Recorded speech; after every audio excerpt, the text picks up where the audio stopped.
Bonjour à toutes et à tous. Aujourd'hui, nous allons plonger au cœur d'un sujet délicat mais crucial. Les tactiques insidieuses qu'emploient certaines personnes pour maintenir leur emprise sur vous, surtout lorsqu'elles sentent que le fil de leur contrôle leur échappe.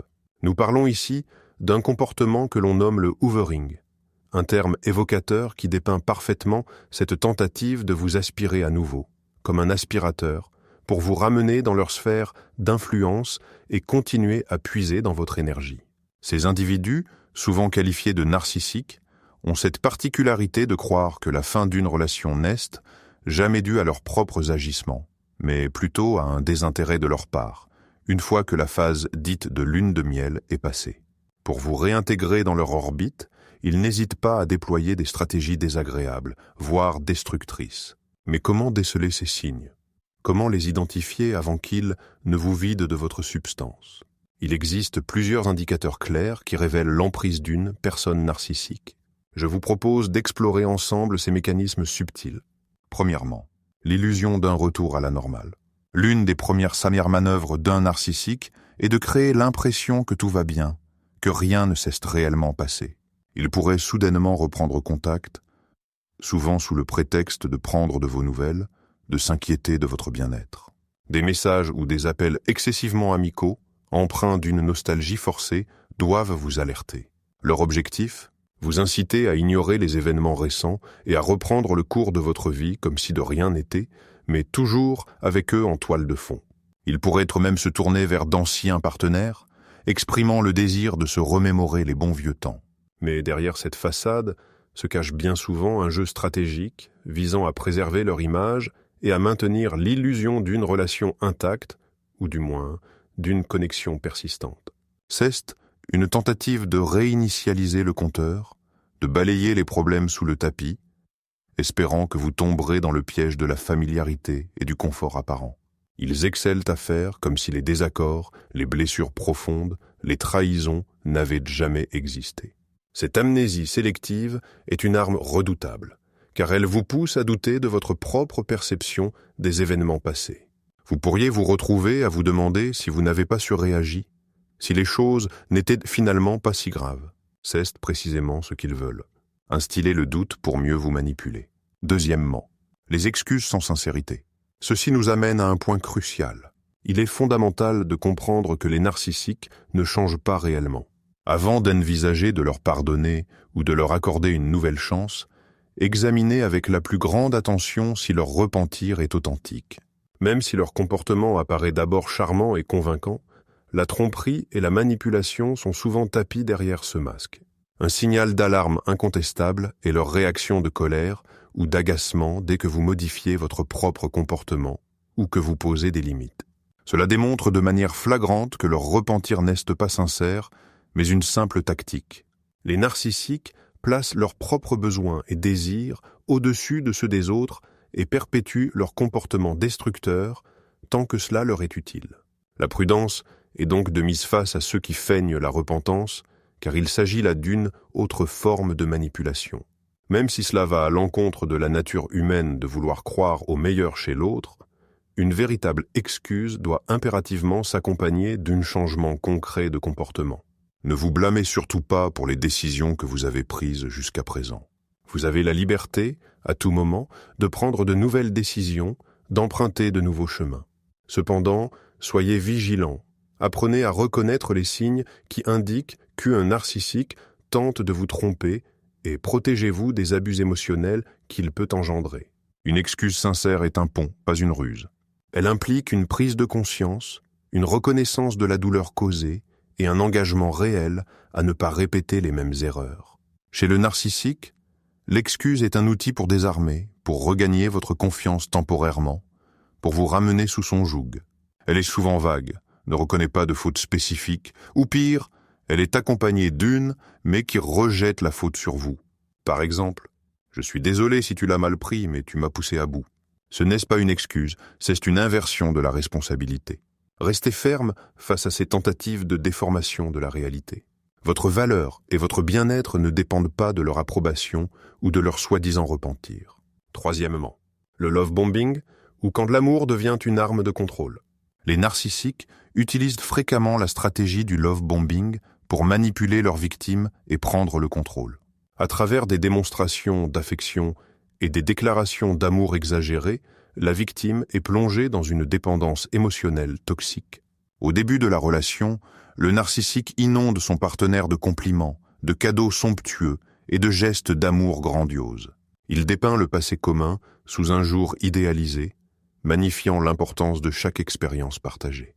Des phrases comme « Personne ne me comprend comme toi » ou « Je ne pourrai jamais trouver quelqu'un comme toi » sont des exemples classiques de la manière dont les narcissiques tentent d'influencer leurs victimes. Ces affirmations, qui peuvent paraître romantiques et sincères, sont en réalité des stratégies de manipulation ciblée. L'objectif est de convaincre la victime de rester dans la relation et de croire à l'illusion d'un amour parfait et inébranlable. Les narcissiques détournent le concept même de l'amour pour manipuler les émotions de leurs victimes. Ils créent un lien apparemment incassable qui enchaîne la victime à la relation. Cette tactique est renforcée par des promesses grandioses. Demandes en mariage précipitées, engagement à voyager ensemble autour du monde, ou la perspective d'achats importants comme l'acquisition d'une voiture ou d'une maison de rêve. Mais ces promesses sont souvent des mots creux, dépourvus de toute substance. Elles sont faites pour maintenir la victime dans l'illusion d'un avenir commun, alors même que le narcissique n'a aucune intention de les tenir. Un aspect essentiel du love bombing est que les promesses faites par le narcissique ne sont pas réellement destinées à la victime, mais à lui-même. Cela signifie que le narcissique ne considère jamais ses promesses comme un engagement personnel. Il est donc inutile pour la victime de se culpabiliser d'avoir cru à ses mensonges. La tromperie relève entièrement de la responsabilité du narcissique et non de celle de la victime. Le véritable but de cette tactique est de rendre la victime émotionnellement dépendante. Tant que le narcissique sent que sa stratégie fonctionne, il maintiendra l'illusion de l'amour parfait. Cependant, dès que la victime commence à prendre ses distances ou à remettre en question le narcissique, la stratégie change radicalement. Le narcissique recourt alors à des moyens plus coercitifs pour reprendre le contrôle. Quatrièmement, l'instrumentalisation des tiers, les singes volants. Lorsque le contact direct avec la victime n'est plus possible, le narcissique tentera d'utiliser d'autres personnes comme intermédiaires, ce que l'on appelle parfois les singes volants. Il peut s'agir d'amis communs, de membres de la famille ou même des enfants de la victime. Ces personnes sont entraînées dans le jeu du narcissique, souvent sans se rendre compte qu'elles participent à sa manipulation. Par l'intermédiaire de ces personnes, le narcissique tente d'obtenir des informations sur la victime ou de lui transmettre des messages. Un exemple classique est le contact avec les parents de la victime. Le narcissique pourrait se mettre en relation avec eux et souligner à quel point la victime lui manque. Il pourrait se présenter comme un partenaire inquiet, nostalgique du bon vieux temps, mentionnant fréquemment à quel point la relation était spéciale, dans l'espoir que les parents agissent comme médiateurs et influencent la victime. Cette méthode vise à déstabiliser émotionnellement la victime en lui faisant ressentir une pression venant de l'extérieur. Une autre tactique perfide consiste à instrumentaliser les enfants de la victime. Les narcissiques tentent de maintenir un lien avec la victime par l'intermédiaire des enfants. Ils pourraient envoyer des cadeaux, transmettre des messages affectueux par les enfants ou donner l'impression qu'ils ne veulent que le meilleur pour eux. Mais en réalité, cela ne sert qu'à déstabiliser la victime et à reprendre le contrôle. Ce processus est une forme de hoovering, une allusion à l'action d'aspirer quelque chose comme un aspirateur. L'objectif est de recapturer émotionnellement la victime après qu'elle a tenté de se libérer. Les narcissiques utilisent tous les moyens imaginables pour rétablir le contact, que ce soit directement ou par des tiers. Ils essaient de recueillir des informations sur la victime pour reprendre le contrôle. Cinquièmement, le hoovering par les messages d'amour détournés. Les techniques de hoovering incluent également l'envoi de messages d'amour par des intermédiaires. Il peut s'agir de courts messages comme « Je pense à toi » ou « Tu me manques tellement », transmis par des amis communs ou des membres de la famille. À première vue, ces messages peuvent sembler inoffensifs, mais ce sont des tentatives de manipulation ciblée conçues pour ramener la victime dans le cycle de la dépendance. La leçon la plus importante pour les victimes de manipulation narcissique est de reconnaître qu'elles ont le droit absolu de fixer des limites claires et infranchissables. Cela signifie se libérer consciemment du contrôle du narcissique et ne pas réagir à ses provocations émotionnelles. Même si le narcissique tente de prendre contact par l'intermédiaire de tiers, vous avez la possibilité de bloquer ces connexions. Il n'est en aucun cas un signe de faiblesse de se protéger et de s'affirmer. Au contraire, c'est un acte de bienveillance envers soi-même, une manifestation de force intérieure. Les narcissiques utilisent les stratégies de love bombing et de hoovering pour lier émotionnellement leurs victimes et maintenir leur contrôle. Leurs actions ne sont pas basées sur un amour véritable, mais sur un désir insatiable d'exercer pouvoir et domination. Leurs promesses sont creuses, leurs excuses rarement sincères. Tout ce qu'ils font sert l'objectif unique de garder le dessus, de vous maintenir sous leur emprise. Les victimes de manipulation narcissique doivent être conscientes qu'elles ne portent aucune responsabilité dans cette situation. Les narcissiques jouent avec les émotions des autres pour les attacher à eux. Reconnaître ces tactiques est le premier pas vers la libération. Les personnes qui se trouvent dans cette situation doivent apprendre à se faire confiance et à ne pas se laisser tromper par les mots et les promesses du narcissique. Le plus important est de comprendre la différence fondamentale entre l'amour véritable et le contrôle manipulateur. L'amour est fondé sur le respect, la patience et la compréhension, non sur des promesses excessives qui ne sont jamais tenues. Si quelqu'un vous inonde de cadeaux, de grandes promesses et de déclarations d'amour constante, il pourrait s'agir de love bombing, une tactique visant à vous accaparer émotionnellement. La seule façon de vous protéger et de fixer des limites claires est de rester inébranlable. Ne répondez pas aux messages transmis par des tiers et reconnaissez que votre santé émotionnelle est une priorité absolue. Vous avez le droit de prendre vos distances avec les personnes qui abusent de votre confiance. Les narcissiques pourraient interpréter cela comme une trahison, mais en réalité, c'est un acte de bienveillance envers vous-même et de respect de votre propre personne. Si vous percevez le comportement d'un narcissique, vous reconnaîtrez que son amour n'est pas authentique, mais simplement un moyen de contrôle. Ne vous laissez pas tromper par des promesses vides. Soyez vigilant si quelqu'un tente d'obtenir des informations sur vous par l'intermédiaire d'autres personnes. Maintenir vos limites et ne pas vous laisser entraîner dans le jeu émotionnel du narcissique est la clé de votre libération. En résumé, le love bombing et le hoovering sont des tactiques centrales des narcissiques pour maintenir leur contrôle. Ils misent sur de grandes promesses, des déclarations d'amour manipulatrices et l'utilisation de tiers pour établir le contact. En prenant conscience de ces mécanismes, vous pouvez mieux vous protéger. Faites confiance à votre intuition, fixez des limites claires et rappelez-vous que le véritable amour n'est pas caractérisé par le contrôle, mais par la liberté et le respect mutuel. Avant de poursuivre, nous aimerions attirer brièvement votre attention. Notre équipe dévouée poursuit un objectif ambitieux, atteindre le cap des 1000 abonnés. Contrairement à de nombreuses autres chaînes, nous ne sollicitons pas de soutien financier. Au lieu de cela, nous serions ravis si vous pouviez nous aider en un simple clic sur s'abonner. Votre soutien, même un simple clic, est une source d'encouragement inestimable et nous aide à diffuser ces informations importantes à un public plus large, contribuant ainsi à une meilleure compréhension de ces dynamiques complexes. Sixièmement, le narcissique en victime. Les narcissiques ont une propension marquée à se présenter comme des victimes pour susciter la compassion. Leur penchant pour le dramatisme se manifeste par leur capacité à orchestrer de prétendues crises ou urgences. Par cette tactique, ils cherchent à attirer l'attention et à tisser des liens émotionnels avec autrui. Ils se complaisent souvent dans l'apitoiement sur soi et sont extrêmement habiles à créer de telles situations. Un moyen très répandu qu'ils utilisent est l'exagération, voire l'invention pure et simple du décès d'un membre de leur famille afin d'obtenir la sympathie des autres. Ce qui se cache derrière cela, c'est la soif insatiable du narcissique pour l'admiration et la reconnaissance. Leurs émotions sont souvent d'une intensité extrême, ce qui s'explique par leur dépendance simultanée à l'attention des autres et leur capacité à développer une obsession compulsive pour certaines personnes. Leur objectif principal est d'être au centre de toutes les attentions. Pour y parvenir, ils misent délibérément sur la création d'un climat de peur et d'inquiétude. Ils savent précisément comment générer chez vous une atmosphère d'incertitude pour attirer votre attention et vous lier émotionnellement à eux. Ils se nourrissent de votre réaction, de votre inquiétude, de votre désir de les sauver.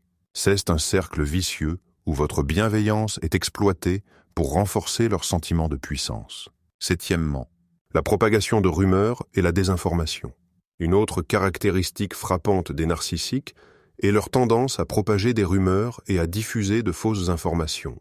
Ce comportement sert fréquemment à nuire à votre réputation et à vous présenter sous un mauvais jour. Ce qui est particulièrement insidieux, c'est que des personnes en qui vous aviez autrefois confiance tentent désormais activement de vous nuire. Les narcissiques sont de véritables maîtres dans l'art d'inventer des histoires et de les diffuser dans leur entourage social. Ils mettent en évidence vos faiblesses, déforment les faits à leur avantage et mettent tout en œuvre pour vous acculer à une position défensive. Il est crucial d'être vigilant et de ne pas tomber dans le piège où vous vous représenteriez comme le méchant et le narcissique comme le héros. Quiconque tente de corriger l'image à la hâte risque d'aggraver la situation. Un tel comportement vise à vous isoler de votre réseau social et à vous aliéner de la société en général. Le véritable objectif du narcissique est que vous vous tourniez à nouveau vers lui et que vous deveniez dépendant de son aide. La façon dont vous réagissez aux commentaires négatifs des autres dépend entièrement de vous. Essayez de ne pas vous engager dans des joutes verbales inutiles qui ne mènent à aucun résultat significatif. Ces confrontations sont souvent énergivores et se terminent dans une boucle sans fin. La voie la plus sage est de prendre ses distances émotionnellement et de garder le contrôle de sa propre réaction. Votre silence, votre dignité, votre refus de vous abaisser à leur niveau sont vos meilleures armes. Huitièmement, le gaslighting et le chantage émotionnel. Comment les narcissiques reprennent le contrôle avec le gaslighting et le chantage émotionnel. Les narcissiques sont de véritables maîtres de la manipulation, et l'une de leurs techniques les plus dangereuses est ce que l'on appelle le gaslighting. Après avoir endommagé la réputation de leurs victimes et porté de fausses accusations contre elles, ils vont souvent encore plus loin en manipulant la perception de la victime. Ils tentent de la convaincre qu'elle imagine les événements ou qu'elle les interprète mal. Des affirmations comme « tu exagères encore une fois » ou « cela ne s'est jamais produit » sont des exemples typiques de gaslighting. Cette stratégie vise à faire douter la victime de sa propre perception et de sa propre raison. Les narcissiques nient les faits ou présentent la réalité de telle manière que la victime a l'impression de devenir folle. Des phrases comme « je ne t'ai jamais maltraité » ou « tu imagines tout » sont des tactiques de gaslighting courantes. Même si les preuves sont clairement sur la table, le narcissique insistera sur le fait que la situation était différente. Ce déni de la réalité amène la victime à douter de son propre jugement au fil du temps. Plus la victime doute d'elle-même, plus il est facile pour le narcissique de maintenir son contrôle. Une autre caractéristique de cette stratégie est la confusion délibérée par des déclarations contradictoires. Ce que le narcissique a dit hier, il le niera demain. L'objectif est de maintenir la victime dans un état d'incertitude où elle ne reconnaît plus la vérité. Les victimes de gaslighting passent souvent beaucoup de temps à analyser les paroles du narcissique et à se demander si elles se sont vraiment trompées. Mais c'est précisément ce que le narcissique veut, attirer l'attention de la victime sur ses paroles et l'épuiser émotionnellement. Une forme particulièrement extrême de cette manipulation se produit lorsque le narcissique utilise des menaces d'automutilation ou même de suicide. Cette forme de chantage émotionnel est extrêmement dangereuse, car elle vise l'instinct protecteur de la victime. Dans les moments où les autres tactiques de manipulation ne fonctionnent plus, le narcissique recourt souvent à ces moyens drastiques. Il pourrait prononcer des phrases comme « Si tu me quittes, je me ferai du mal ou sans toi, je n'ai plus aucune raison de vivre ». Le but de ces menaces est d'effrayer et de contrôler la victime. Si la victime réagit à ces menaces et tente d'aider, le narcissique a atteint son objectif. La victime se sent responsable du bien-être du narcissique et fera tout pour éviter tout dommage. Ce type de contrôle est basé sur la culpabilité. Mais il est essentiel de comprendre que personne n'est responsable des actions d'une autre personne. Si un narcissique menace de s'automutiler, il est conseillé de faire appel à une aide professionnelle. Par exemple, en appelant les services d'urgence ou un soutien psychologique. Cependant, il n'est pas de la responsabilité de la victime de sauver le narcissique. De plus, il est crucial de reconnaître les schémas derrière cette tactique. Si quelqu'un t'en menace de manière répétée de se faire du mal sans réellement chercher d'aide, Cette menace ne sert souvent qu'à maintenir le contrôle. Cette méthode est un signe clair de chantage émotionnel. Une démarcation claire du narcissique est donc indispensable. Cela signifie ne pas assumer la responsabilité de son bien-être et appeler une aide professionnelle, au lieu d'essayer de résoudre le problème soi-même.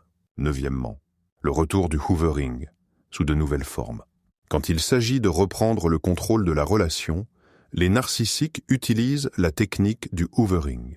Le hoovering, dérivé du mot anglais hoover, qui signifie aspirateur, décrit les tentatives du narcissique de réaspirer la victime, de la ramener dans la relation toxique. Cela peut se faire par des déclarations d'amour, des excuses, des promesses de changement, ou par des menaces et des manipulations émotionnelles. Le narcissique tentera de récupérer la victime en faisant appel à des souvenirs communs. Il pourrait dire « Pense aux bons moments que nous avons passés ensemble où personne ne te connaît aussi bien que moi. » De telles affirmations éveillent des sentiments nostalgiques et rappellent des moments heureux. Mais cette tactique ne sert qu'une seule but, déstabiliser la victime et l'inciter à donner une nouvelle chance à la relation. De même, les narcissiques peuvent tenter de prendre contact par l'intermédiaire de tiers. Par l'intermédiaire d'amis, de parents ou de connaissances communes, le message est transmis que le narcissique manque à la victime ou s'inquiète pour elle. L'objectif est de toucher émotionnellement la victime et de la pousser à revenir. Cette tierce personne agit souvent comme un singe volant, un terme qui décrit les personnes qui soutiennent inconsciemment les tactiques de manipulation du narcissique en transmettant ses messages. La seule façon de se protéger de ces tactiques est de fixer des limites et de les maintenir avec constance. La victime doit être consciente qu'elle n'est pas responsable du bien-être du narcissique. La rupture de contact, le no-contact, est souvent la stratégie la plus efficace pour échapper au cycle de la manipulation. La rupture de contact empêche le narcissique d'avoir accès aux émotions et à la stabilité mentale de la victime. De plus, il est important de démasquer le gaslighting et de protéger ses propres perceptions. Si vous avez l'impression que votre perception est déformée, tenez un journal des événements concrets. Notez ce qui s'est réellement passé et comparez-le à ce que le narcissique prétend par la suite. Cela vous aidera à reconnaître plus clairement la réalité et à surmonter vos doutes.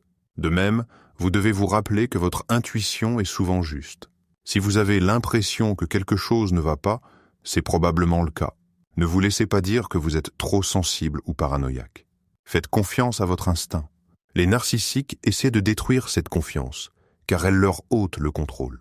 Si un narcissique menace de se faire du mal, il est d'une importance capitale de rester calme. La panique ou la pitié sont précisément les réactions que le narcissique cherche à provoquer. Au lieu de céder à ses exigences, vous devez chercher une aide extérieure en demandant l'intervention des services d'urgence ou un soutien psychologique. Par là, vous montrez que vous prenez la situation au sérieux, mais que vous n'êtes pas prêt à assumer la responsabilité de la vie d'une autre personne. En fin de compte, vous devez vous rappeler que le désir de contrôle du narcissique ne s'arrêtera jamais de lui-même. Les narcissiques essaieront de dominer la vie de leurs victimes aussi longtemps que cela leur sera possible. C'est pourquoi il est important de reconnaître sa propre force intérieure et d'assumer la responsabilité de son propre bien-être. En vous libérant des tromperies du narcissique et en préservant votre indépendance émotionnelle, vous vous protégez des effets néfastes de ces relations toxiques. Le chemin vers la liberté est un acte de courage, de persévérance et de foi en votre propre valeur. Il est parfois semé d'embûches, mais chaque pas que vous faites pour vous éloigner de cette emprise est un pas vers une vie plus sereine, plus authentique et plus alignée avec la personne que vous êtes réellement. Votre résilience est une force inestimable. Quelques pistes pour avancer sereinement. Prenez le temps d'observer les schémas récurrents dans le comportement de l'autre. Un narcissique ne change pas ses fondamentaux, il adapte ses tactiques. Si vous constatez une répétition de promesses non tenues, de manipulation émotionnelle ou de tentatives de dévalorisation, c'est un signal clair. Apprenez à faire confiance à cette observation objective, même si vos émotions tentent de vous ramener vers l'espoir d'un changement. Votre capacité à reconnaître ces cycles est votre première ligne de défense. Établissez des limites claires et inébranlables, puis communiquez-les avec fermeté, mais sans agressivité. Il ne s'agit pas de négocier, mais d'affirmer votre espace personnel et émotionnel. Un simple « non » ou « je ne suis pas disponible » pour cela suffit. Le narcissique tentera de les franchir, de les tester, de vous faire culpabiliser. Votre constance est la clé. Chaque fois que vous maintenez une limite, vous renforcez votre estime de soi et envoyez un message clair sur ce que vous acceptez et ce que vous refusez dans votre vie. Après une période d'abus, le processus de guérison est essentiel. Entourez-vous de personnes bienveillantes qui vous soutiennent inconditionnellement et qui valident vos expériences. Parlez de ce que vous avez vécu à des amis de confiance ou à un professionnel. L'isolement est le terrain de jeu du narcissique. La connexion est votre antidote. Reconstruire votre perception de la réalité et votre confiance en vous prend du temps. Mais chaque échange authentique est une étape vers votre reconstruction. Faites confiance à votre intuition, ce guide intérieur qui vous alerte quand quelque chose ne va pas. Le narcissique excelle à brouiller les pistes, à vous faire douter de votre propre jugement. Mais au fond de vous, une petite voix sait. Écoutez-la. Si une situation vous semble étrange, si une promesse sonne faux, si un comportement vous met mal à l'aise, donnez du crédit à ce sentiment. C'est votre boussole émotionnelle qui vous indique la direction de votre bien-être. Chers amis, rappelez-vous que votre paix intérieure et votre épanouissement sont des trésors inestimables. Prenez soin de vous, écoutez votre cœur et votre esprit. Et n'oubliez jamais que vous méritez des relations basées sur le respect, la sincérité et l'amour véritable. Le chemin est parfois sinueux, mais la lumière est toujours là, prête à éclairer votre route. Prenez le temps de vous redécouvrir, de cultiver votre jardin secret et de vous entourer de ceux qui vous élèvent. Votre force est en vous, inébranlable et lumineuse.